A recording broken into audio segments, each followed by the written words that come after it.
if you look at the entire crypto universe, you have a lot of different creatures. You have crypto commodities, you have crypto securities, you have crypto exchanges, you have cryptocurrencies.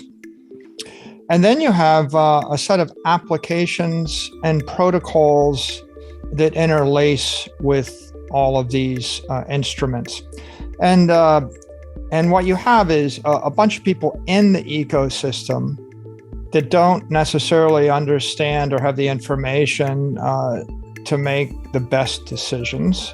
And you have a lot of people outside of the ecosystem that are afraid to enter the ecosystem because they don't have the clarity they need. So for example, what's a currency? Well, a stable coin is a currency. In theory, if I can move $1 million from me to you without incurring a tax bill, that looks like a currency, a stable euro, a stable yen, a stable dollar. There's a huge amount of demand for it. It's probably $1 trillion to $5 trillion of demand for it. Everybody wants it. However, you have 3 different types of stable coins off the top of your head. You could have stable coins that are backed one for one with dollars, and they look fairly secure.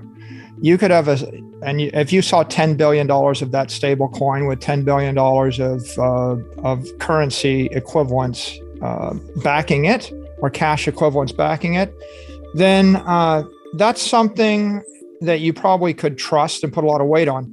There's another set of stable coins that are backed by something. Let's say maybe they're backed by equities or they're backed by debt, and maybe I build a stable coin with $10 billion of junk bonds backing it. Not quite as, and the $10 billion of junk bond, maybe I have $10 billion of real estate backing a stable coin. They're not liquid, they're not mark to market. It's still something tangible, less tangible. And then the third stable coin would be, I just issued $10 billion of stable coins with nothing backing. They're all quote unquote stable coins.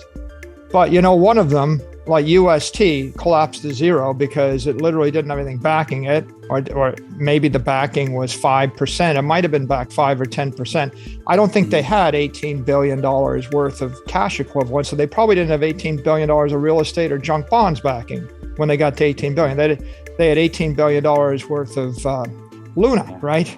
And so what you have there was something highly risky, but not perceived as risky because there's not really clear disclosures. And if you'd asked 1,000 people, what's the difference between UST and Tether and Circle, they couldn't tell you.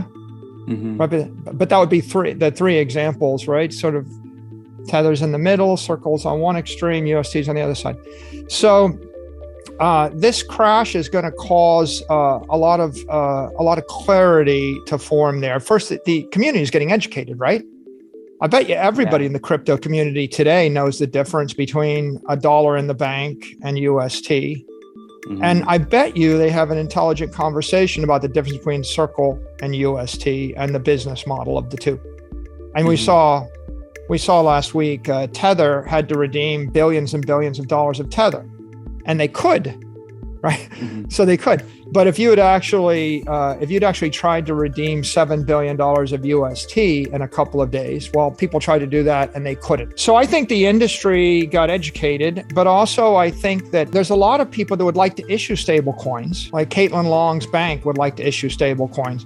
And if you look at the banks like Silvergate and Signature, they're FDIC insured banks, but they can't issue stable coins.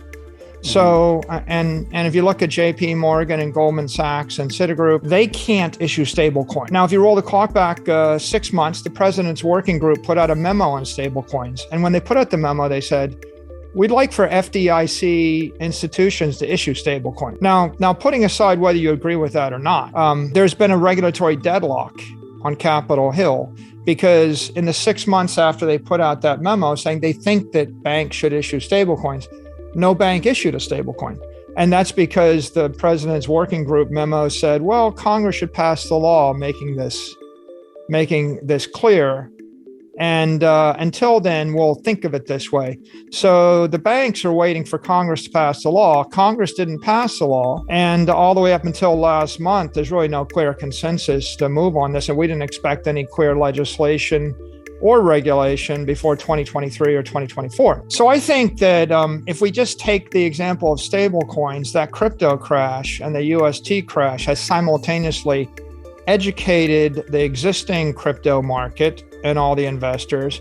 It's also introduced, the concept of risk. There are different, not everything is equal, right? There are 19,500 things, on coin market cap, but they're not all equal. So to say, well, this is risk-free or that is, they all have different flavors of risk, but how do you assess the risk? Mm-hmm. So I think that the industry is getting more sophisticated. I think that the regulators now have some pressure. The Secretary of the Treasury was in a congressional hearing with Senator Toomey, and he's been an advocate of some stablecoin legislation. And he asked her, you think we need to get it done this year? And she said, yeah, I think we can and should get it done this year. So the consensus among the regulators and the politicians is, yeah, we probably need to do this. Now, you could say, if you're the crypto anarchist, I hate regulators, I don't want them to do anything. Well, that's one way to view it. But as long as they don't do anything, the industry stays $1 trillion, mm-hmm. $1, 2, $3 trillion. When they do something, then you're going to see people like, let's say David Solomon was on CNBC last week. He's the CEO of Goldman Sachs. Well, whatever Goldman Sachs thinks is probably what JP Morgan thinks and Citigroup thinks and Bank of America thinks and Wells Fargo thinks. So what he says is, yeah, we know the crypto economy's here to stay. We can't custody it yet. We're afraid to custody these assets.